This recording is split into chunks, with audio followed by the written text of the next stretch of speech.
Assalamualaikum warahmatullahi wabarakatuh.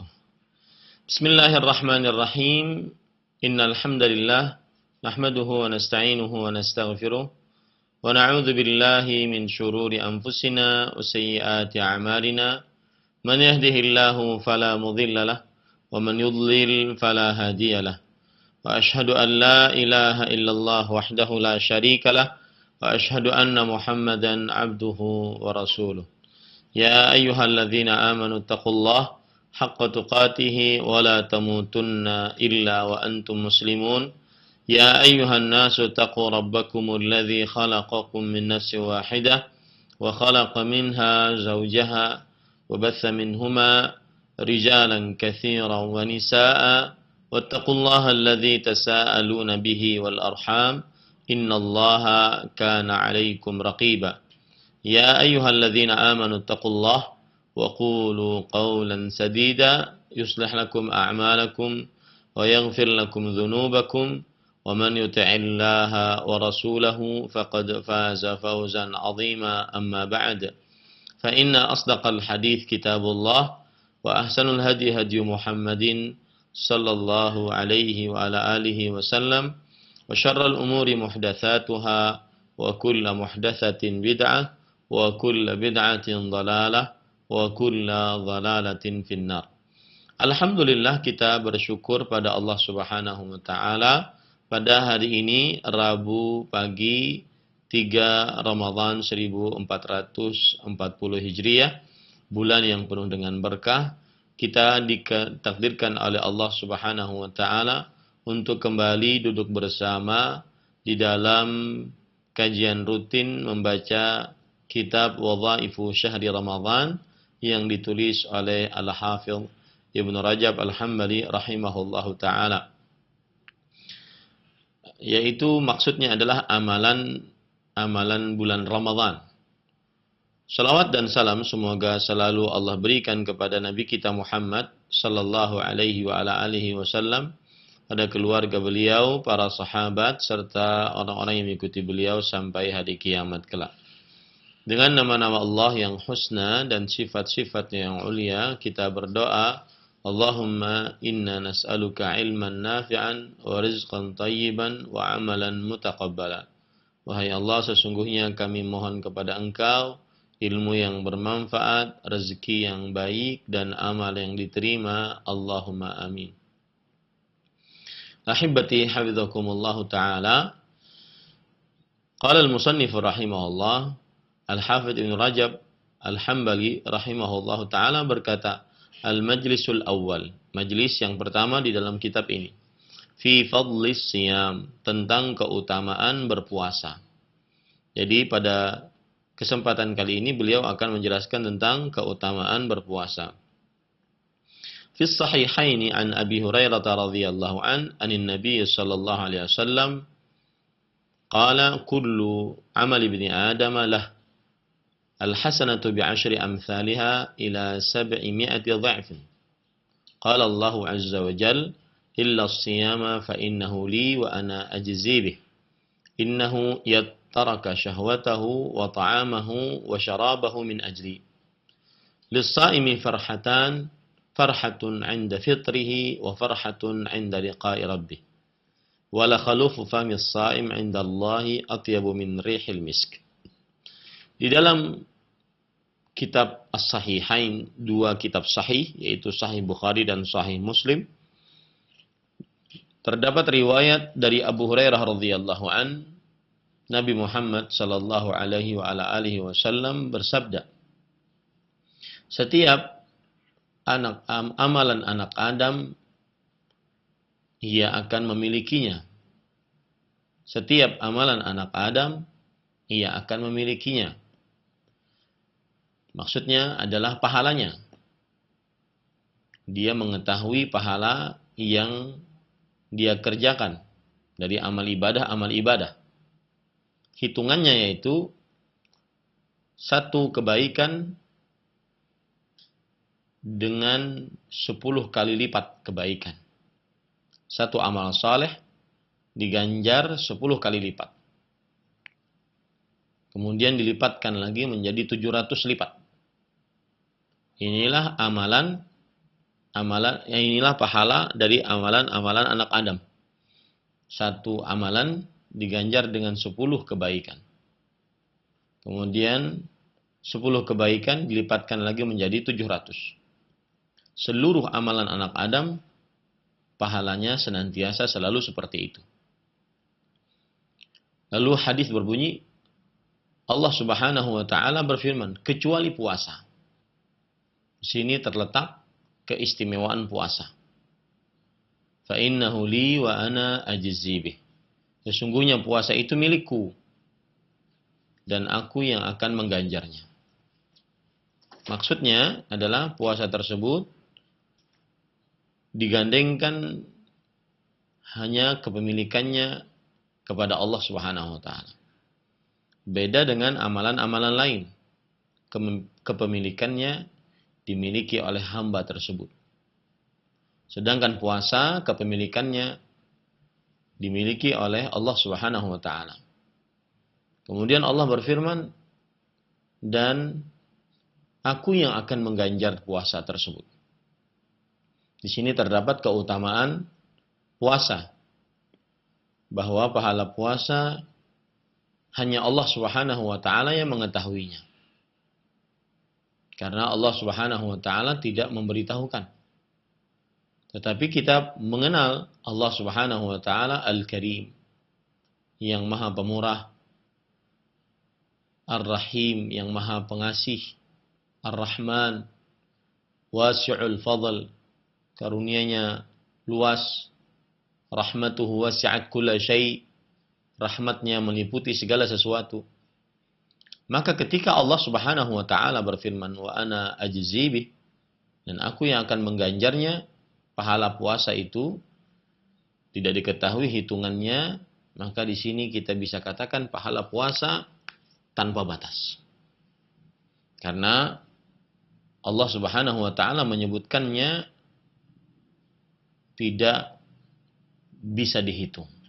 Karena hanya Allah Subhanahu wa taala yang mengetahuinya. Dan ini menunjukkan keutamaan puasa. Kenapa demikian? Kita lanjutkan.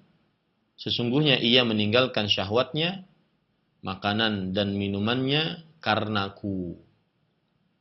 Inilah yang membuat seorang yang berpuasa mendapatkan pahala yang besar dari Allah Subhanahu wa taala. Karena keikhlasan orang yang berpuasa. Bayangkan orang yang berpuasa bisa saja dia makan, minum, sembunyi-sembunyi. Akan tetapi dia tinggalkan itu benar-benar hanya karena Allah Subhanahu wa taala. Dan para ulama menjelaskan bahwasanya puasa seseorang tidak bisa untuk berbuat riya di dalamnya, kecuali ketika dia berbicara. Seseorang tidak akan bisa berbuat riya saat berpuasa, kecuali ketika dia berbicara. Dan dari puasa kita bisa belajar keikhlasan. Coba perhatikan sekarang perkataan para ulama, kenapa puasa tersebut bisa menjadi khusus milik Allah Subhanahu wa taala dan mendatangkan pahala yang tanpa batas. Jawabannya adalah karena keikhlasan yang dimiliki oleh orang yang berpuasa. Disebutkan oleh Imam Al-Qurtubi rahimahullah, anna as-sawma la yaqa'u fihi riya. Puasa tidak terjadi riya di dalamnya. Enggak bisa orang riya berpuasa. Memperlihatkan dirinya sedang puasa tidak bisa. Hanya Allah yang mengetahui dia berpuasa. Dan 2 malaikat pencatat amalnya. Kemudian Imam Al-Qurtubi mengatakan, lamma kanatil a'mal yadkhuluha ar-riya was-sawmu la yattali'u 'alaihi bi mujarradi fi'lihi illa Allah fa'adhafahu Allah ila nafsihi. Ketika amalan-amalan bisa dimasuki oleh riya, dan puasa tidak ada yang mengetahui atasnya saat orang mengerjakannya kecuali Allah Subhanahu wa taala. Maka Allah gandengkan puasa tersebut kepada dirinya. Bagaimana dalam hadis tadi, illa shaum fa innahu li. Kecuali puasa, sesungguhnya puasa itu milikku. Makanya disebutkan di dalam hadis, yada'u syahwatahu min ajli. Meninggalkan syahwatnya karenaku. Benar-benar murni karena Allah Subhanahu wa taala. Ini perkataan Imam Ibnul Jauzi rahimahullahu taala. Perkataan Imam Al-Qurtubi. Perkataan Imam Ibnul Jauzi rahimahullahu taala, jami'u al-ibadat tadhharu bi fi'liha wa qalla an yaslama ma yadhharu min syawb bi khilaf as-shawm. Seluruh ibadah terlihat saat mengerjakannya dan sangat sedikit selamat dari apa yang diperlihatkan berupa penyakit. Sedikit sekali orang yang selamat dari riya. Berbeda dengan puasa. Karena puasa tidak ada yang mengetahuinya saat mengerjakannya kecuali Allah Subhanahu wa taala. Nah, di sini kita bisa ambil pelajaran bahwasanya dari puasa kita bisa belajar keikhlasan. Karena puasa meninggalkan makan, minum hanya karena Allah Subhanahu wa taala. Dan itu menunjukkan keutamaan puasa. Kemudian hadis berbunyi, orang yang berpuasa memiliki dua keutamaan atau dua kebahagiaan maksud saya. Kebahagiaan saat berbuka dan kebahagiaan ketika bertemu dengan Allah Subhanahu wa taala di hari kiamat. Maksudnya adalah setiap orang yang berpuasa memiliki dua kebahagiaan. Kebahagiaan saat berbuka karena hilang rasa laparnya, rasa hausnya. Semua orang yang berpuasa pasti dia bahagia saat berbuka. Begitu juga kebahagiaan saat nanti di akhirat. Karena dia akan mendapatkan pahala puasa yang sangat besar. Bahkan puasa tersebut nanti bisa memberi syafaat kepadanya. Puasa mengatakan kepada Allah Subhanahu wa taala, yaqulu siyam mana'tuhu at-ta'ama wasyaraba wasyahawat bin nahar fasyafi'ni fi. Aku tahan dia untuk makan dan minum serta syahwat di siang hari, maka ampunilah dosanya. Maka saat itu orang yang berpuasa bergembira. Hadis riwayat Imam Tirmidzi. Bergembira karena dia mendapatkan syafaat dari pahala puasanya. Nah, itu yang dimaksud setiap orang yang berpuasa memiliki dua kebahagiaan. Kebahagiaan saat berbuka dan kebahagiaan saat bertemu dengan Allah Subhanahu wa taala. Maksudnya di dalam surga. Kemudian hadis mengatakan, wala khalufu famis shaim atyabu indallahi atyabu min rihil misk. Dan sungguh bau mulut orang yang sedang berpuasa di sisi Allah lebih wangi dibandingkan minyak wangi misk. Ini namanya al-jaza min jinsil amal. Yang artinya pahala sesuai dengan jenis amal perbuatan. Ketika di dunia seorang yang berpuasa meninggalkan makan dan minum, tidak mengadakan atau tidak mengkonsumsi makanan dan minuman, akhirnya pencernaan kita memproses apa yang ada dalam perut kita. Yang membuat hal tersebut, bau mulut kita akan tercium saat berpuasa. Tetapi, para ikhwan yang dirahmati oleh Allah Subhanahu wa taala, bau mulut tersebut di sisi Allah nanti di hari kiamat lebih wangi dibandingkan minyak wangi misik. Kenapa disebutkan minyak wangi misik? Karena minyak wangi misik adalah minyak wangi yang paling wangi. Kalau kita lihat makna hadis la khalufu fami as-saim atyabu 'inda Allah min rihil misk. Makna hadis disebutkan oleh para ulama. Di antaranya yaitu, perhatikan sekarang,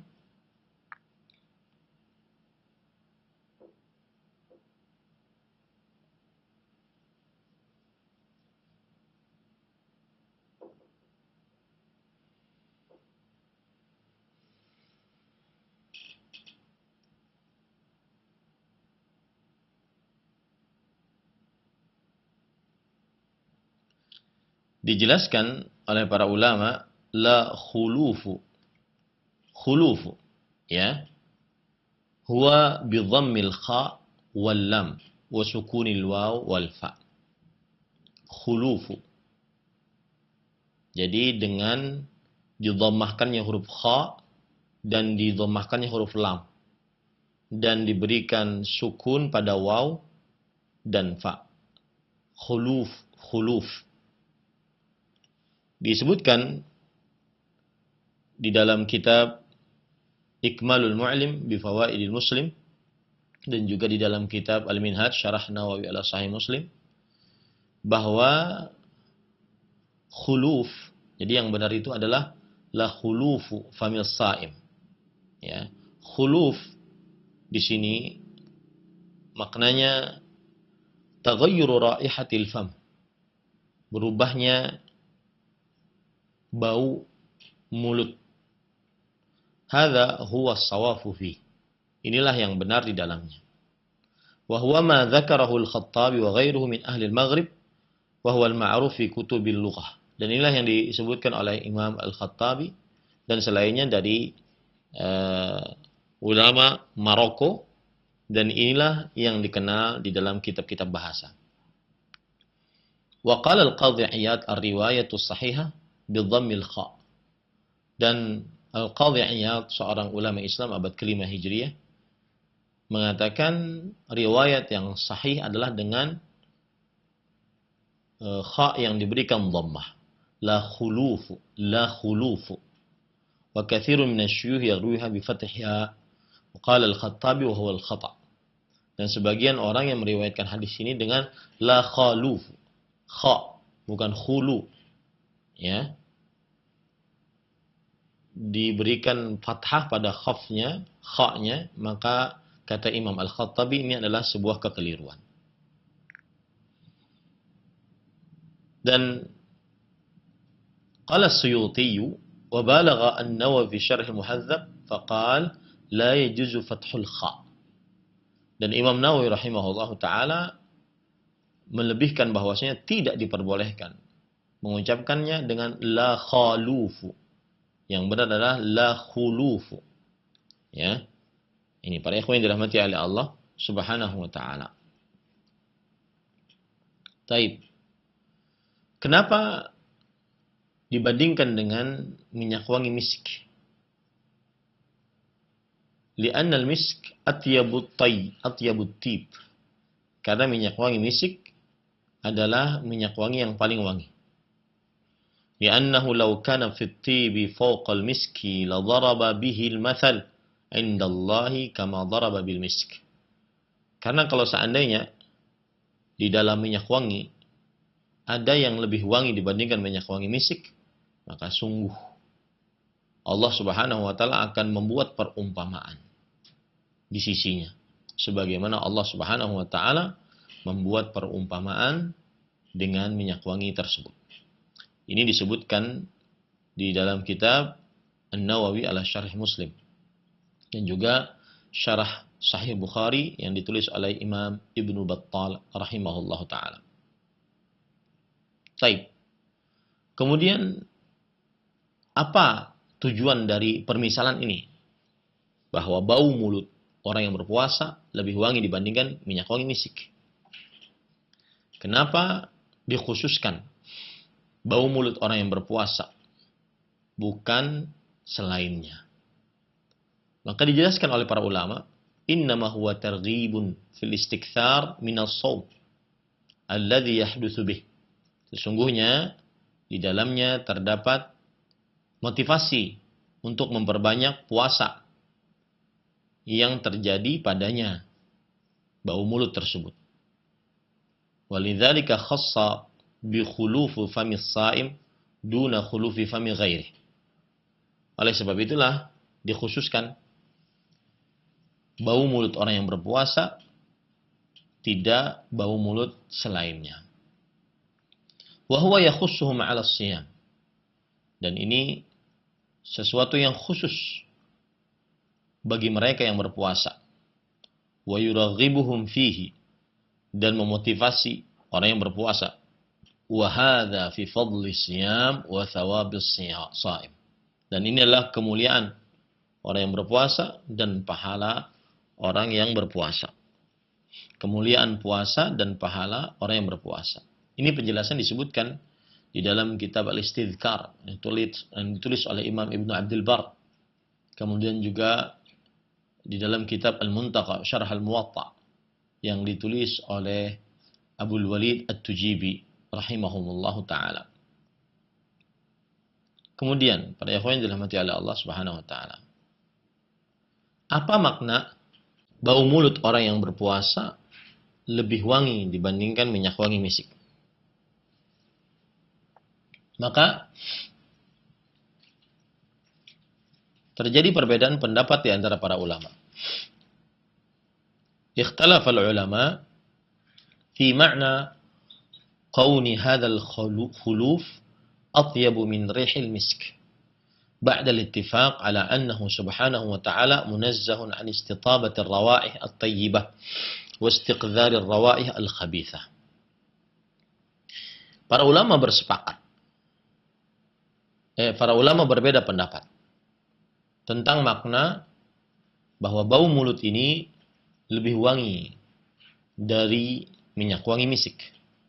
Setelah kesepakatan mereka bahwa Allah Subhanahu wa taala terlepas dari merasa wangi dengan sebuah wewangian dan merasa buruk dengan wewangian dengan bau yang buruk. Fa inna dzalika min sifatil hayawan alladzi lahu taba'i'u tamilu ila syai' fatastatibuhu wa tanfiru min syai' fatataqadzarahu ala aqwal. Sesungguhnya merasa wangi dengan bau wangi dan merasa buruk dengan bau busuk, ini adalah sifat dari sifat hewan yang mempunyai tabiat-tabiat yang condong kepada sesuatu. Maka perbedaan pendapat para ulama adalah apa makna bau mulut lebih wangi dibandingkan minyak wangi misik. Ini terjadi ada 6 pendapat. Dan pendapat ini disebutkan di dalam kitab Al-Mu'lim bi Fawaidi Muslim. Pendapat yang pertama yang dimaksud dengan bahwa bau mulut orang yang berpuasa lebih wangi dibandingkan minyak wangi misik adalah qala al-Maziri huwa majazun wa isti'arah. Al-Maziri mengatakan dia adalah majaz dan isti'arah. Li'annahu jarat adatna bitaqribir rawaih at-tayyibah minhu. Fastu'ira dzalika minas shaum litaqribihi minallahi ta'ala. Karena telah menjadi kebiasaan mendekatkan wewangian dari kita. Maka diambil lafaz tersebut untuk puasa untuk mendekatkannya kepada Allah Subhanahu wa taala. Wa alaihi fayakunul ma'na, maka maknanya adalah anna khulufa famis shaim atyabu 'indallah min rihil misk 'indakum. Bahwa bau mulut orang yang berpuasa lebih wangi di sisi Allah dari minyak wangi misik di sisi kalian. Minyak wangi misik di sisi kalian. Itu maknanya menurut Al-Maziri. Bau mulut orang yang berpuasa lebih wangi di sisi Allah dari minyak wangi misik di sisi kalian. Jadi maknanya seperti itu. Ai innahu yuqarribu ilaihi aktsara min taqribil misk ilaikum. Maksudnya adalah yaitu mendekatkan kepadanya lebih banyak dibandingkan mendekatkan minyak wangi misik kepada kalian. Kemudian الثاني أن معناه أن الله تعالى يجزيه في الآخرة حتى تكون نكهته أطيب من ريح المسك. Makna yang kedua yaitu bahwa Allah Subhanahu wa taala memberikan hal tersebut di akhirat sebagai pahala sehingga bau mulutnya lebih wangi daripada minyak wangi misik. Ini makna yang kedua. Jadi makna yang pertama tadi bahwa bau mulut orang yang berpuasa lebih wangi di sisi Allah dibandingkan minyak wangi misik di sisi kalian. Jadi diambil dari penciuman kita sebagai manusia. Bau mulut orang yang berpuasa di sisi Allah lebih wangi dibandingkan minyak wangi misik di sisi kita. Di sisi kita sebagai manusia. Ini makna yang pertama. Makna yang kedua adalah bahwa Allah Subhanahu wa taala akan memberikan pahala ganjaran di akhirat bagi orang-orang yang berpuasa, maka bau mulutnya, bau badannya lebih wangi dibandingkan minyak wangi misik. Ini makna yang kedua. Makna yang ketiga, annal ma'na anna sahibal khuluf yanalu min ats-tsawab ma huwa afdalu min rihil misk indana la siyama bil idhafati ila al-khuluf wa huma dhiddan. Makna yang ketiga adalah bahwa seorang yang berpuasa akan mendapatkan pahala yang lebih utama dari minyak wangi misik di sisi kami. Jadi, orang yang mempunyai bau mulut saat berpuasa, dia akan mendapatkan pahala dari minyak wangi misik yang ada di sisi kami. Dari minyak wangi misik yang ada di sisi kami. Ini makna yang ketiga. Makna yang keempat, annal ma'na annahu yu'taddu bi raihatil khuluf wa tudakharu ala ma hiya alaih aktsara mimma yu'taddu bi rihil misk wa in kanat 'indana nahnu bi khilafih. Bahwasanya yu'taddu dianggap bau wangi mulut dan di bau wangi mulut orang yang sedang berpuasa dan disimpan lebih baik, lebih banyak dari apa yang disediakan minyak wangi misik. Jadinya yang keempat ini maksudnya adalah bahwa bau wangi yang disediakan untuk orang yang sedang berpuasa lebih besar, lebih banyak dibandingkan yang disediakan dari minyak wangi misik. Ini makna yang keempat. Makna yang kelima, annal ma'na annal khulufa aktsara thawaban minal misk. Bahwa bau mulut orang yang sedang berpuasa lebih banyak pahalanya dibandingkan minyak wangi misik. Haitsu nadaba ilaih fil jum'i wal a'yad wa majalisil hadith wa dzikr wa sairi majami'il khair. Yang mana hal itu dianjurkan saat menghadiri perkumpulan-perkumpulan, kemudian salat-salat Id, majlis-majlis hadis, zikir, dan seluruh dari perkumpulan-perkumpulan kebaikan. Imam Nawawi rahimahullah ta'ala berkata, annal khulufa aktsara thawaban minal misk. Bahwa bau minyak wangi misik, bau mulutnya orang yang berpuasa lebih banyak pahalanya dibandingkan minyak wangi misik yang dipakai saat menghadiri ibadah-ibadah yang bersama-sama seperti sholat Jumat, hari raya, kemudian majlis-majlis hadis, zikir, dan seluruh perkumpulan-perkumpulan baik. Ini menunjukkan keutamaan yang sangat luar biasa dari bau mulutnya orang yang berpuasa. Maka bergembiralah orang-orang yang sedang berpuasa yang mungkin memiliki bau mulut. As-sadis, yang keenam, yuhtamal an yakuna dzalika fi haqqil malaikah. Yastatibuna rihal khuluf akthara mimma yastatibuna rihal misk. Dan mungkin maknanya adalah pada zat malaikat. Mereka mencium, merasa wangi dengan bau mulut orang yang berpuasa, lebih merasa wangi dibandingkan minyak wangi misik. Karena malaikat pencatat amal.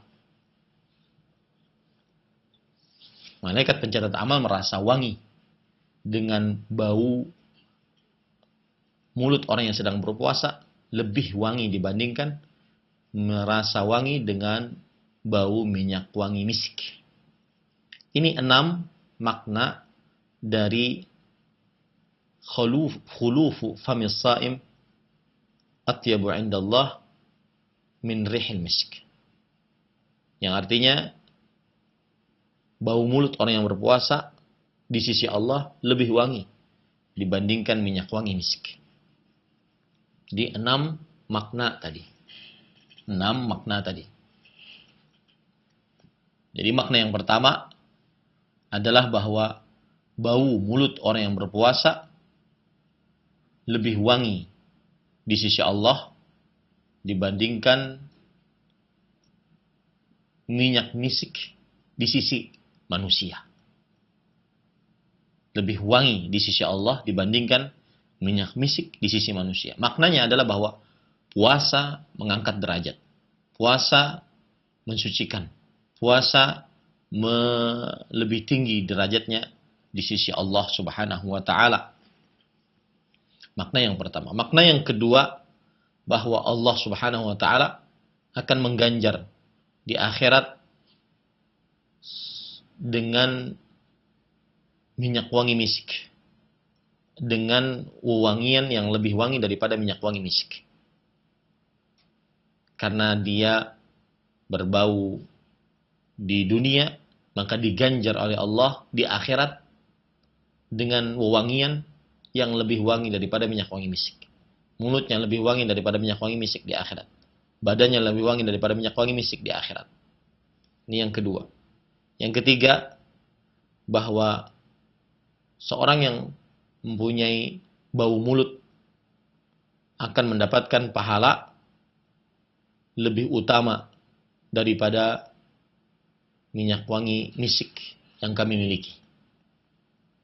Akan mendapatkan pahala lebih utama dibandingkan minyak wangi misik yang kami miliki. Yang keempat, bahwa orang yang berpuasa dianggap bau mulut orang yang berpuasa akan disimpan dan dijadikan sebagai sebuah amalan saleh yang lebih banyak pahalanya dibandingkan apa yang disimpan dari minyak wangi misik. Apa yang disimpan dari minyak wangi misik. Jadi bau mulut orang yang berpuasa disimpan pahalanya lebih banyak dibandingkan minyak wangi misik yang ada di sisi Allah Subhanahu wa taala. Yang kelima, bahwa bau mulut orang yang berpuasa lebih banyak pahalanya dibandingkan amalan-amalan yang di dalamnya memakai minyak wangi misk atau minyak wangi. Seperti salat Id, salat Jumat, perkumpulan hadis, majelis zikir, dan segala macam perkumpulan-perkumpulan kebaikan yang di dalamnya memakai minyak wangi. Maka itu mendatangkan pahala. Tetapi puasa, bau mulut orang yang berpuasa lebih besar pahalanya dibandingkan perkumpulan-perkumpulan yang berpahala tadi. Allahu Akbar. Yang keenam, bahwa bau mulut orang yang berpuasa lebih wangi di sisi para malaikat dibandingkan dibandingkan bau wangi minyak wangi misk. Ini menurut para malaikat. Nah, inilah 6 makna daripada la khulufu famis saim atyabu indallahi atyabu min rihil misk. Sungguh bau mulut orang yang berpuasa di sisi Allah lebih wangi dibandingkan minyak wangi misk. Kita lanjutkan pembacaan kitabnya. Wa fi riwayah kullu amali ibni Adam lahu illa siyam fa innahu li. Di dalam riwayat yang lain, setiap amalan anak Adam ia akan memilikinya. Maksudnya ia mengetahui pahalanya, kecuali puasa sesungguhnya milikku. Ini sudah kita bahas. Inilah salah satu keutamaan puasa. Puasa milik Allah Subhanahu wa taala dan Allah Subhanahu wa taala yang akan mengganjarnya. Dikarenakan di dalam puasa terdapat keikhlasan.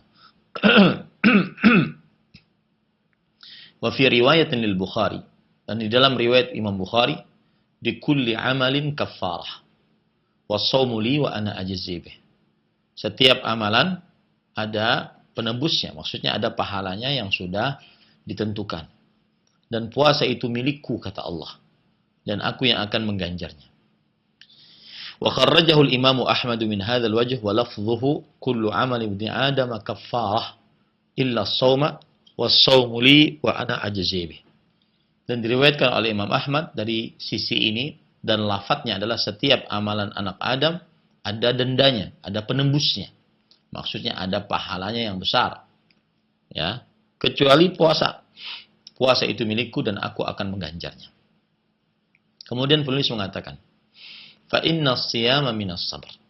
Sesungguhnya berpuasa termasuk dari sifat bersabar. Wa qad qala Allah azza wa jalla innama yuwaffas sabiruna ajrahum bighairi hisab.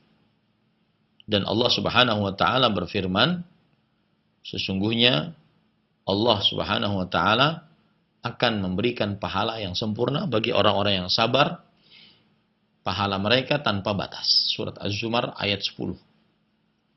Jadi penulis di sini seakan-akan mengatakan bahwa pahala puasa itu tanpa batas, karena di dalam puasa terdapat kesabaran.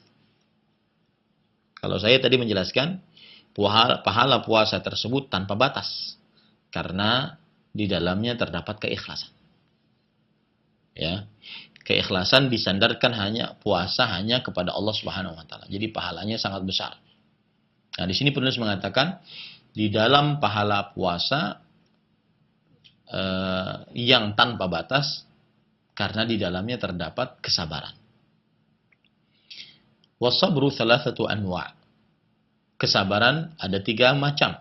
Sabrun ala ta'atillah azza wa jal, sabar dalam melaksanakan ketaatan kepada Allah. Wa sabrun an maharimillah, dan sabar dalam menjauhi hal-hal yang diharamkan oleh Allah. Wa sabrun ala aqdarillahil mu'limah, dan sabar dalam menghadapi takdir-takdir Allah yang buruk. Wa tajtami'u tsalatsatu kulluha fis shaum. Dan 3 jenis kesabaran ini terkumpul seluruhnya di dalam puasa. Fa inna fihi sabran ala ta'atillah. Sesungguhnya di dalam puasa terdapat sabar dalam mengerjakan ketaatan kepada Allah. Yaitu orang yang berpuasa, dia sabar melaksanakan puasa. Wa sabran amma harramallahu 'ala as-sha'imi minasyahawat. Dan sabar atas menjauhi yang diharamkan oleh Allah Subhanahu wa taala berupa syahwat, makan, minum, dan syahwat terhadap istri dan seluruh yang membatalkan puasa. Wa sabran ala ma yahsul lis-sha'im min alamil ju' wal 'atash wa dha'fin nafs wal badan. Dan sabar atas apa yang didapati oleh orang yang sedang berpuasa di dalamnya, berupa rasa lapar, rasa haus, dan lemah badan dan diri. Maka 3 jenis kesabaran terdapat di dalam puasa. Wa hadzal alamun nashi' min a'malit ta'at yuthabu 'alaihi sahibu.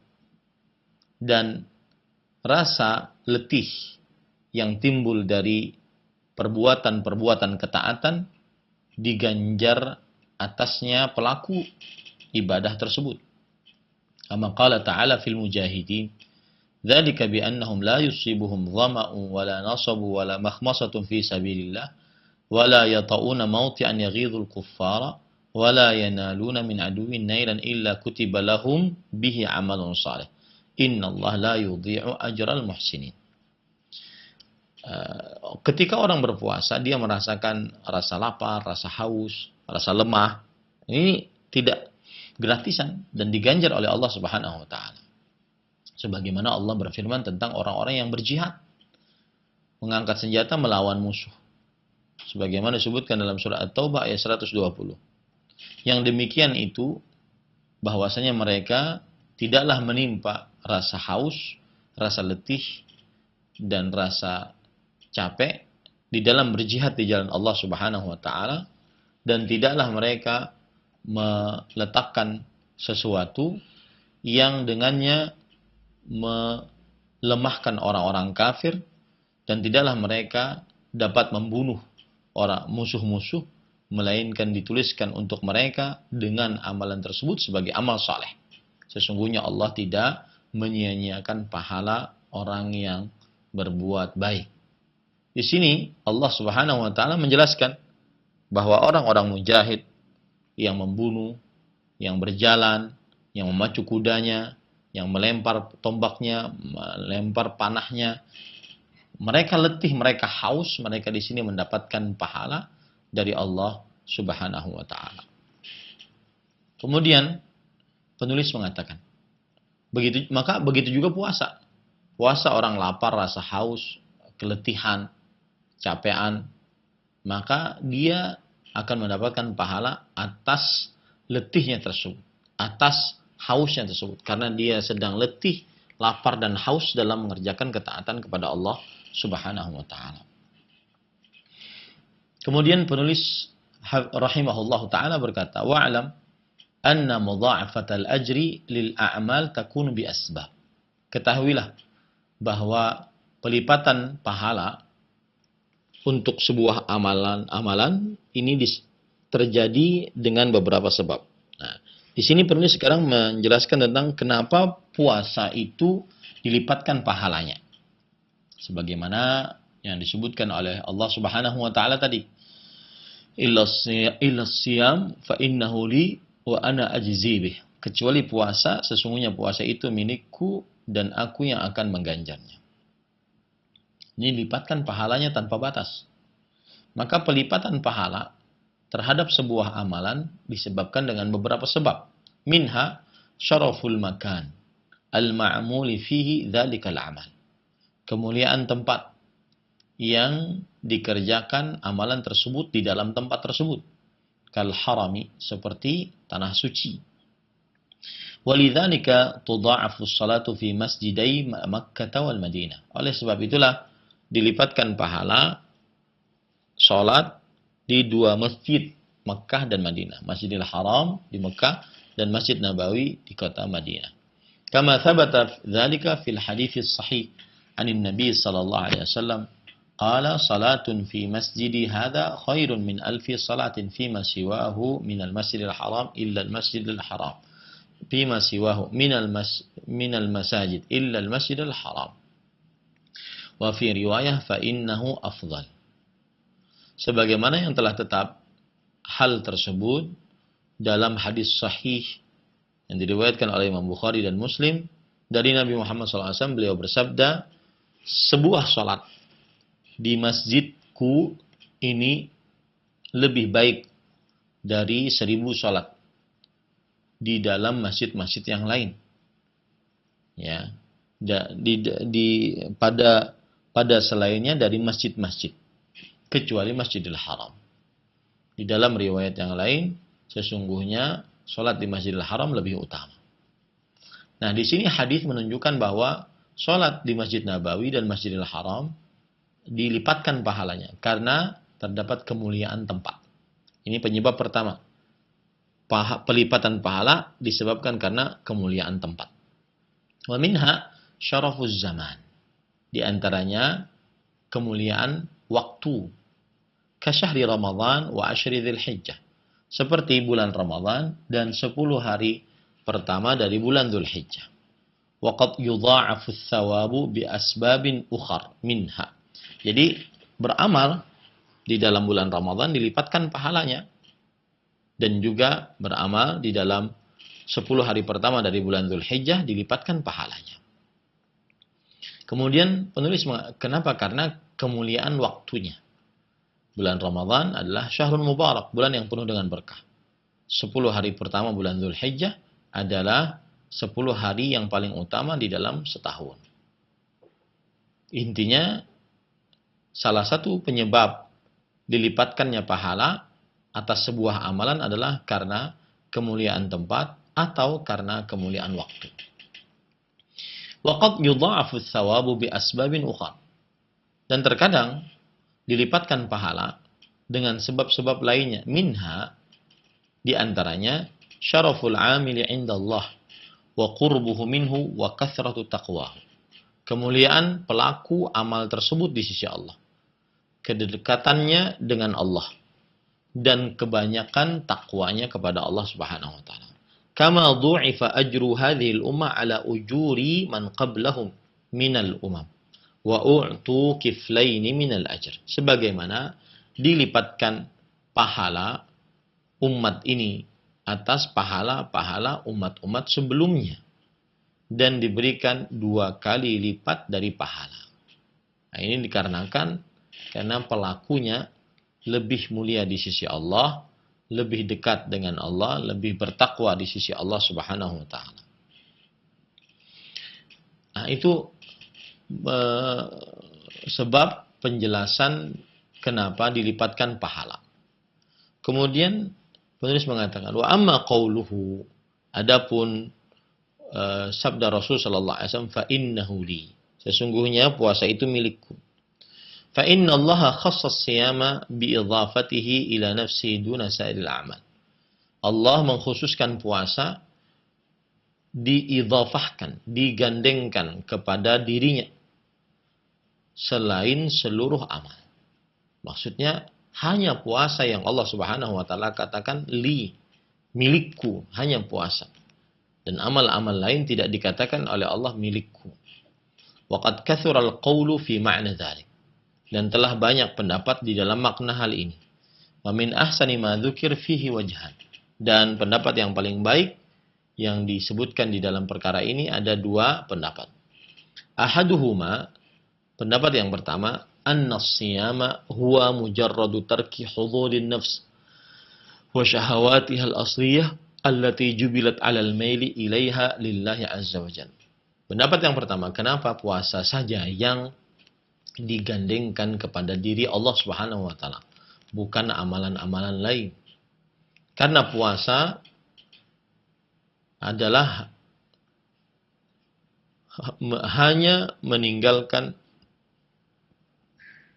hak-hak diri dan syahwat-syahwatnya yang asli, yang disifatkan manusia untuk condong kepadanya.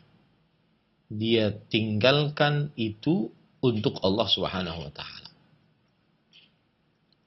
Padahal dia memiliki kecondongan untuk makan, kecondongan untuk minum, kecondongan untuk bergaul dengan istri, tapi dia tinggalkan hanya untuk Allah Subhanahu wa taala. Ini penyebab kenapa Allah mengatakan as-siyamu li, sesungguhnya puasa itu milikku. Wala yujadu dzalika fi ibadatin ukhra ghaira as-siyam. Dan tidak terdapat hal tersebut di dalam ibadah yang lain selain puasa. Li'anna al-ihrama innama yutraku fihi al-jima' wa dawa'ihi min at-tib duna sairi syahwat min al-akli wa syurb wa kadzalika al-i'tikaf ma'annahu tabi'un lis-shaum. Contoh misalkan orang yang berihram tidak sama dengan puasa.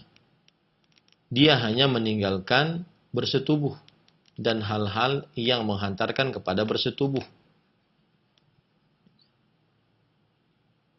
Adapun selain itu dari syahwat, makan dan minum masih boleh orang yang berihram. Begitu juga i'tikaf. I'tikaf diharamkan mengerjakan syahwat. Tetapi dia tidak dilarang untuk makan dan minum. Padahal i'tikaf adalah termasuk pengikut dari puasa.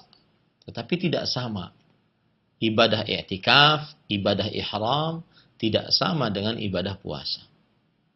Ibadah puasa satu-satunya ibadah yang diharamkan di dalamnya makan dan minum serta syahwat. Makan dan minum serta syahwat. Wa amma salatu fa innahu wa in taraka al-musalli fiha jami' asy-syahawat illa anna muddataha la tatul. Kalau ada yang mengatakan selain puasa juga ada seperti sholat. Sesungguhnya orang yang sholat meninggalkan seluruh syahwat, tetapi waktunya tidak panjang. Fala yajidul musalli faqda at-ta'ami wasyarabi fi salatih. Maka orang yang sholat tidak mendapati dia kehilangan makan dan minum di dalam sholatnya. Bal qad nuhiya an yusalliya wa nafsu tatawaqqu ila at-ta'am bi hadratihi. Bahkan dilarang untuk sholat dan hawa nafsunya ingin makan makanan yang sudah dihidangkan di hadapannya. Hatta yatanawala minhu ma yusakkinu nafsahu. Sampai dia makan dari makanan tersebut yang menenangkan dirinya. Walihada umira bitaqdimil 'asha 'ala shalah. Oleh sebab itulah diperintahkan untuk mendahulukan makan malam dibandingkan sholat jika sudah dihidangkan makan malam. Wa dhahabat ta'ifatun minal ulama ila ibahati syurbil ma' fi salati tatawwu'. Bahkan sebagian ulama memperbolehkan untuk minum air di dalam salat tatawwu'. Wa kana Ibnu Zubair yaf'aluhu fi salatih, dan Ibnu Zubair pernah melakukannya di dalam salatnya. Wa huwa riwayatun anil Imam Ahmad. Dan ini salah satu pendapat dari Imam Ahmad. Wa hadza bi khilafis siyam. Dan ini adalah berbeda dengan puasa. Fa innahu yastau'ibun nahara kullah. Sesungguhnya itu mencakup siang seluruhnya. Fa yajidu shaimu faqda hadhihi syahawat. Maka orang yang berpuasa akan mendapati kehilangan syahwat-syahwat ini. Wa tatuqu nafsuhu ilaiha. Dan hawa nafsunya menginginkan kepada syahwat tersebut. Wa khususan fi nahari saif. Terutama saat siang hari di musim panas. Di syiddati harrihi wa tulih.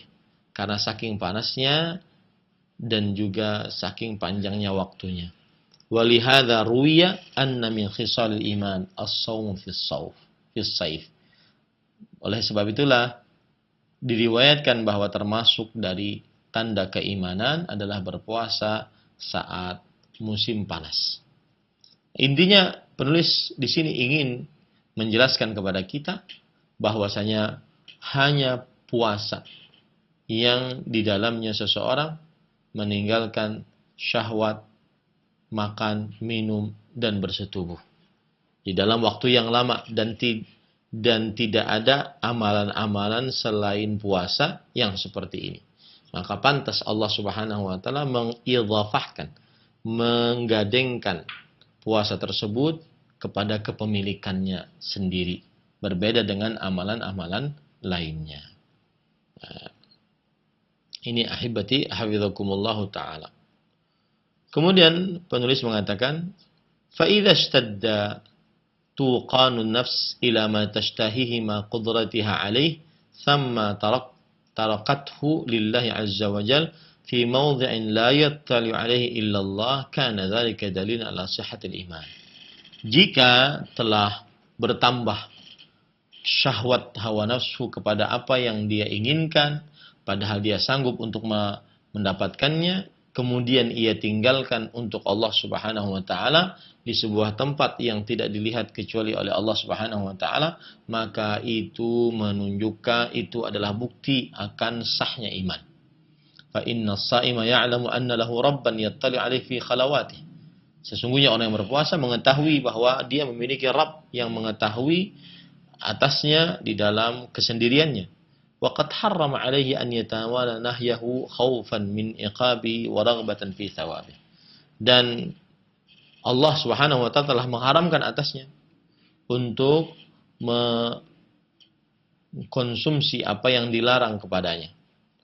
Nah, dia akhirnya mengerjakan hal itu karena takut akan siksa Allah dan berharap pahala dari Allah Subhanahu wa taala. Fasyakarallahu lahu dzalika wa ikhtassa li nafsihi amalah. Maka Allah mensyukurinya akan perbuatannya tersebut. Makanya Allah mengkhususkan amalannya tersebut untuk diri Allah Subhanahu wa taala. Hadza min baini sa'iri a'malih, dibandingkan seluruh amalan-amalan lainnya. Walihadza qala ba'da dzalik innahu taraka syahwatahu wa ta'amahu wa syarabahu min ajli. Oleh sebab inilah Allah Subhanahu wa taala berfirman setelah itu, sesungguhnya dia meninggalkan syahwatnya, makannya, minumnya karenaku. Qala ba'dus salaf, sebagian ulama salaf berkata, tuba liman taraka syahwatan hadiratan li mawdhi'i ghaibin lam yarah. Yang artinya, sungguh baik bagi siapa yang meninggalkan syahwat yang ada untuk sebuah keadaan gaib yang dia belum pernah meninggalkannya, yang dia belum pernah melihatnya. Artinya begini, dia meninggalkan syahwat yang ada di hadapannya, dia lihat dengan matanya untuk mendapatkan pahala yang belum dia pernah lihat sebelumnya. Lamma alimal mu'minu as-sa'imu anna ridha maulahu fi tarki syahawati qaddama ridha maulahu ala hawahu. Ketika orang beriman yang berpuasa mengetahui bahwa keridhaan Allah di dalam meninggalkan syahwat-syahwatnya, maka dia mendahulukan ridha Allah dibandingkan hawa nafsunya. Fasarat ladzatuhu fi tarki syahawatihi lillah liimanihi bittila'illahi alaihi wa thawabihi wa iqabihi a'zama min ladzati fi tanawuliha fil khalwah itharan li ridha rabbih ala hawa nafsihi. Maka akhirnya kelezatan dalam meninggalkan syahwat karena Allah, karena keimanannya tentang penglihatan Allah, dan juga karena pahalanya dan juga siksanya lebih besar dibandingkan kelezatannya mendapatkan hal tersebut saat sendirian. Dia lebih mendahulukan ridha Allah dibandingkan mendahulukan hawa nafsu dirinya. Nah, ini susah untuk dibayar yang seperti ini. Susah untuk dibayar yang seperti ini. Wa idza kana hadza fi ma hurrima li'aridhi as-sawm min at-ta'am wa syarab wa mubasharati an-nisa fayanbaghi an yata'akkada dzalika fi ma hurrima 'ala al-itlaq. Dan apabila hal ini diharamkan karena ada sebab puasa berupa pengharaman terhadap makan, minum dan bergaul dengan perempuan, maka sejatinya lebih ditekankan lagi di dalam hal-hal yang diharamkan secara mutlak, kazina wa syurbil khamr wa akhdhil amwal awil i'rad bighairi haqq wa safkid dima al-muharramah. Seperti hal-hal yang diharamkan, maksudnya begini, yang halal saja kita tinggalkan, maka semestinya yang haram pun ditinggalkan. Ya, baik saat berpuasa ataupun saat di luar puasa, apalagi saat berpuasa. Ya, antaranya zina, minum minuman keras, mengambil harta ataupun kehormatan tanpa kebenaran, menumpahkan darah yang diharamkan. Fa inna hadza yuskhitullaha ala kulli hal wa fi kulli zaman wa makan. Sesungguhnya ini mendatangkan murka Allah pada setiap keadaan, di setiap waktu dan setiap tempat. Fa idza kamala imanul mu'min kariha dzalika kullah a'zama min karahatihi lil qatl wal dharb. Apabila sempurna imannya orang beriman, maka dia akan membenci hal tersebut seluruhnya. Lebih besar kebenciannya dibandingkan kebenciannya berperang dan memenggal leher. Walihada ja'ala Rasulullah sallallahu alaihi wasallam min alamati wujudi halawatil iman. Oleh sebab itulah Rasulullah sallallahu alaihi wasallam menjadikan dari tanda terdapatnya manisnya keimanan an yakraha an yarja' ilal kufr ba'da an anqadhahu Allah kama yakrahu an yulqa finnar. Dia membenci kembali kepada kekufuran setelah Allah Subhanahu wa taala selamatkan dia, sebagaimana dia membenci diceburkan ke dalam neraka. Wa qala Yusuf alaihi salam. Yusuf alaihi salam berkata, "Rabbis sijnu ahabbu ilayya mimma yad'unani ilaih." Wahai Rabbku, penjara lebih aku sukai dibandingkan apa yang mereka ajak untukku kepadanya. Surat Yusuf ayat 33. Sini penulis rahimahullahu taala menyebutkan bahwasanya orang yang berpuasa dia meninggalkan makan, minum dan berjima, ya, maka diharamkan atasnya. Maka sejatinya dia juga menjauhi hal-hal yang diharamkan secara mutlak, bukan hanya sekedar puasa. Seperti zina, minum minuman keras, mengambil harta, merobek keperawanan tanpa kebenaran, meneteskan darah yang diharamkan. Maka ini semua diharamkan dalam setiap keadaan, setiap tempat, dan setiap waktu. Nah, seorang hamba apabila sempurna imannya, maka dia membenci hal tersebut. Lebih dia benci dibandingkan dia berperang di jalan Allah Subhanahu wa taala. Ya. Dan ini menunjukkan kebencian tersebut mendatangkan kebencian kepada hal yang diharamkan oleh Allah, mendatangkan kemanisan iman di dalam hati. Nah, ini sebab yang pertama kenapa puasa itu milik Allah Subhanahu wa taala. Karena waktu yang tidak cukup, maka kita cukupkan untuk sebab yang pertama ini, ya. Dan kita kembalikan kepada pembawa acara kita, Akhi Ari, hafizahullahu taala. Nah, silakan. Terima kasih Ustadz atas nasihat dan juga pembahasan materi yang begitu bermanfaat yang telah disampaikan bagi kami di kesempatan pagi hari ini. Berikutnya kami undang Anda semuanya yang bertanya perihal pembahasan ini, silahkan. Halo, Assalamualaikum. Waalaikumsalam, dengan siapa? Di mana? Dengan Ummu Alsa. Silakan pertanyaannya. Ya, ini saya mau tanya Ustadz. Saya kan baru melahirkan bulan Februari kemarin. Tapi sampai bulan sekarang ini masih ada flek-flek itu seperti nifasnya belum selesai-selesai gitu Ustadz. Tapi kemarin itu dari dokter kandungan katanya ini gangguan menstruasi gitu. Tapi saya dari awal puasa itu sudah puasa sama sholat apa itu Ustadz. Setelah 40 hari itu saya sering mandi suci itu kan 2 hari ada, nanti 3 hari tidak ada lagi. Jadi saya mandi, nanti waktu ada ya saya nggak sholat dulu, nanti setelah ada mandi, sholat lagi, terus kayak gitu sampai sekarang Ustadz. Nah itu yang saya ingin tanyakan, nah, gimana hukumnya Ustadz? Apa saya ini masih boleh mengerjakan ibadah di bulan puasa? Apa setelah setiap keluar darah itu walaupun sedikit atau bercak, apa harus tetap mandi? Apa dihukumi sebagai darah istihadah? Jadi saya tetap bisa beribadah tanpa harus mandi suci gitu Ustaz. Ya. Nah itu yang saya tanyakan Ustaz. Terima kasih atas pertanyaannya. Ya, jazakallah khairan. Oh iya, silakan Ustaz untuk diberikan jawaban. Ya, bismillah, walhamdulillah, wassalatu wassalamu ala rasulillah wa ala alihi wa sahbihi wa man wala. Ahibati hafizakumullahu ta'ala, semoga kita senantiasa dimudahkan dalam beribadah kepada Allah Subhanahu wa ta'ala.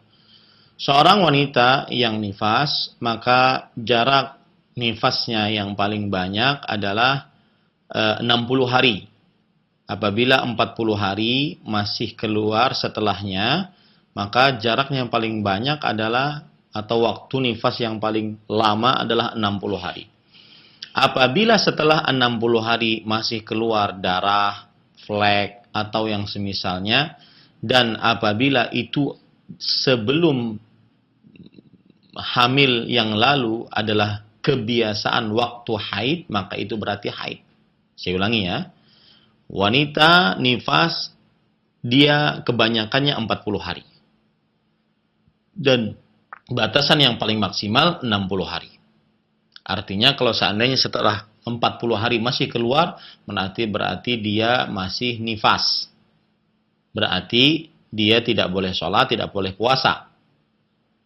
Tapi ketika setelah 60 hari, kemudian masih keluar flek ataupun air yang keruh dari kemaluannya, maka pada saat itu dilihat apakah itu waktu kebiasaan haid dia sebelum dia hamil atau tidak. Kalau seandainya itu waktu kebiasaan haid dia sebelum dia hamil, maka berarti itu adalah haid. Berarti itu adalah haid, berarti dia tidak boleh berpuasa dan tidak boleh sholat.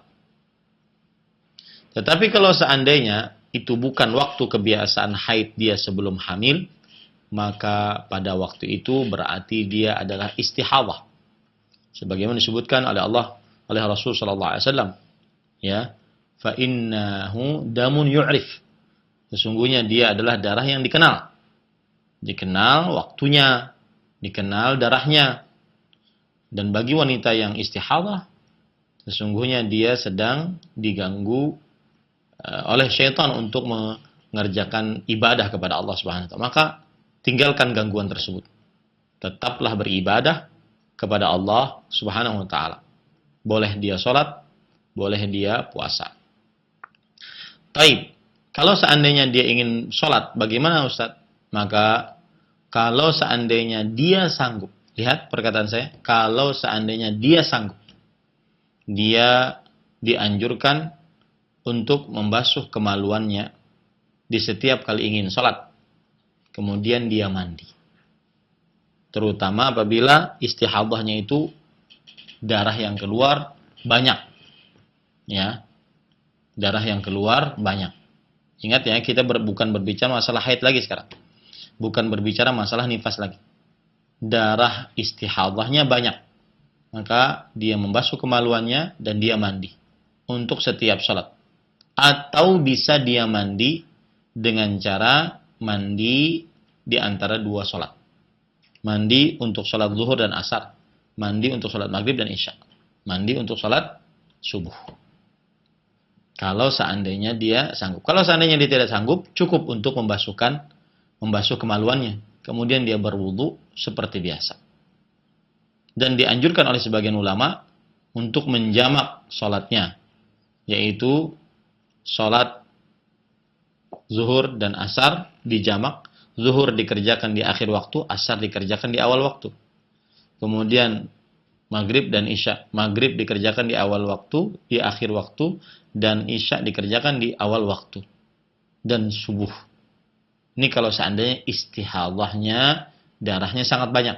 Tapi kalau seandainya darah istihadahnya tidak terlalu banyak, maka dia sholat pada waktunya sebagaimana biasanya. Demikian. Semoga ibu dan saya lihat apa yang ibu dapati, karena tadi disebutkan dalam waktu Februari, Maret, April, Mei, maka berarti ini sudah 60 hari lewat. Maka apabila ibu yang bertanya tadi itu adalah waktu kebiasaan haid, berarti itu haid. Tapi kalau seandainya itu bukan waktu kebiasaan haid, maka berarti istihadah dan ibu tetap wajib untuk sholat dan mengerjakan puasa. Wallahu a'lam. Naam. Terima kasih atas jawabannya. Selanjutnya kami akan bacakan dari pesan singkat. Assalamualaikum Ustadz, dari Ummu Rafi di Kebayoran Lama. Manakah yang afdol untuk akhwat sholat tarawih di rumah atau di masjid? Bila di rumah, mana yang paling utama, di awal waktu atau di akhir malam? Mohon penjelasannya. Bismillah, walhamdulillah, wassalatu wassalamu ala rasulillah. Kita dudukkan dulu berbagai macam permasalahan. Asal hukumnya, sholat tarawih dikerjakan, disyariatkan untuk dikerjakan secara berjamaah di masjid bersama imam. Hal ini pernah dilakukan oleh Rasulullah Sallallahu Alaihi Wasallam. Yang kedua, disetujui oleh Rasulullah Sallallahu Alaihi Wasallam, para sahabat mengerjakannya di masjid. Yang ketiga, Rasulullah Sallallahu Alaihi Wasallam menjelaskan keutamaan sholat tarawih berjamaah di masjid bersama imam. 3 sebab itu yang membuat disyariatkannya sholat tarawih berjamaah di masjid bersama imam. Dan Rasulullah Sallallahu Alaihi Wasallam bersabda dalam hadis riwayat Imam Baihaqi, kemudian Imam Ahmad dan yang lainnya, bahwa Nabi Muhammad SAW pernah sholat pada malam yang ke-23, mengimami para sahabat sampai sepertiga malam pertama. Kemudian beliau sholat pada malam yang ke-25 sampai setengah malam. Kemudian sholat pada malam yang ke-27 sampai semalaman suntuk, mengimami para sahabat Nabi radhiyallahu anhum pada sholat tarawih di bulan Ramadan. Kemudian setelah itu beliau tidak keluar lagi karena dikhawatirkan diwajibkan sholat tarawih tersebut atas umatnya. Sedangkan umatnya belum siap ataupun merasa lemah nantinya ketika diwajibkan sholat tarawih tersebut. Ini hadis menunjukkan bahwasanya Rasulullah Sallallahu Alaihi Wasallam pernah mengerjakan sholat tarawih secara berjamaah. Dan beliau sampai akhir hayat tidak mengerjakannya dikarenakan beliau takut, akhsha an tufradha alaikum fata'jizu anha, kata Rasulullah SAW. Aku khawatir diwajibkan atas kalian sholat tarawih berjamaah tersebut, maka kalian akan susah untuknya. Maka ketika Rasulullah SAW masih hidup, beliau setelah itu tidak pernah mengerjakan lagi sholat tarawih secara berjamaah. Bukan karena hukumnya dihapus, tidak. Tetapi karena ada ilatnya, khawatir diwajibkan. Nah, setelah Rasulullah SAW wafat, maka kekhawatiran tersebut hilang. Artinya sholat berjamaah, sholat tarawih berjamaah di masjid bersama imam, ini disunahkan, tidak diwajibkan lagi. Maka disyariatkan bagi kaum muslimin untuk mengerjakan sholat tarawih berjamaah di masjid bersama imam. Ini asal hukumnya. Dan ini hukumnya umum, baik laki-laki ataupun perempuan. Disyariatkan bagi laki-laki dan perempuan sholat tarawih berjamaah di masjid bersama imam. Dan juga Rasul SAW pernah menyetujui para sahabatnya mengerjakan sholat tarawih. Yang waktu itu para sahabatnya mengerjakan sholat tarawih pada bulan Ramadan bersama satu imam, auza'an mutafarriqin, yaitu berkelompok-kelompok. Satu imam mengimami 5 orang, satu imam mengimami 6 orang, satu imam, terus seperti itu. Dan beliau biarkan. Ini menunjukkan persetujuan Rasulullah SAW bahwa sholat tarawih berjamaah bersama imam di masjid disyariatkan. Kemudian beliau menjelaskan tentang keutamaan sholat tarawih bersama imam di masjid bersama imam, ya. Di antaranya hadis riwayat Imam Ahmad dan Imam Abu Daud, Imam Ibnu Hibban dan yang lainnya. Rasulullah SAW bersabda, "Innahu man qama ma'al imam hatta yansarifa kutiba lahu qiyamul lailah." Sesungguhnya orang yang sholat bersama imam sampai selesai, maka dituliskan pahala sholatnya semalaman suntuk. Ini menunjukkan disyariatkannya sholat tarawih berjamaah di masjid bersama imam. Dan ini umum, laki-laki ataupun perempuan. Makanya Rasulullah SAW bersabda, "La tamna'u ima Allah masajid Allah." Janganlah kalian larang budak-budak perempuan Allah Subhanahu wa taala untuk pergi sholat berjamaah di masjid-masjid Allah Subhanahu wa taala. Tetapi meskipun disyariatkan, maka jika berbicara tentang mana yang lebih utama, maka lebih utama bagi perempuan sholatnya di rumahnya. Berdasarkan keumuman hadis, wa buyutuhunna khairul lahunna. Dan rumah-rumah perempuan bagi perempuan lebih baik. Ya, lebih baik bagi perempuan. Begitu juga berdasarkan hadis Rasul sallallahu alaihi wasallam bahwasanya ada seorang wanita yang bertanya kepada Rasul sallallahu alaihi wasallam tentang sholat seseorang perempuan lebih baik di rumahnya dibandingkan sholatnya di dalam masjid kampungnya. Dan sholatnya di masjid kampungnya lebih baik dibandingkan sholatnya di Masjid Nabawi. Hal ini berdasarkan hadis riwayat Imam Ahmad, Imam Ibnu Khuzaimah, Imam Ibnu Hibban dari Ummu Humaid, istri dari Abu Humaid As-Sa'idi radhiyallahu anha. Begitu juga berdasarkan hadis riwayat Imam Abu Daud dari Abdullah bin Mas'ud radhiyallahu anhu. Rasulullah sallallahu alaihi wasallam bersabda, "Salatul mar'ati fi baitiha afdalu min salatiha fi hujratiha." Salat seorang perempuan di rumahnya lebih baik dibandingkan salatnya di hujrahnya. Dan salatnya fi makhda'iha afdalu min salatiha fi baitiha. Dan salatnya di makhda'nya lebih utama dibandingkan salatnya di baitnya. Salatnya perempuan di baitnya, bait di sini maksudnya adalah kamar seorang perempuan lebih utama dibandingkan salatnya di hujrah. Hujrahnya adalah tengah rumahnya. Dan salatnya perempuan di makhda'nya, kamar pribadinya, yang di situ dia menyimpan barang-barang khususnya, lebih utama dibandingkan salatnya perempuan di dalam kamar luasnya.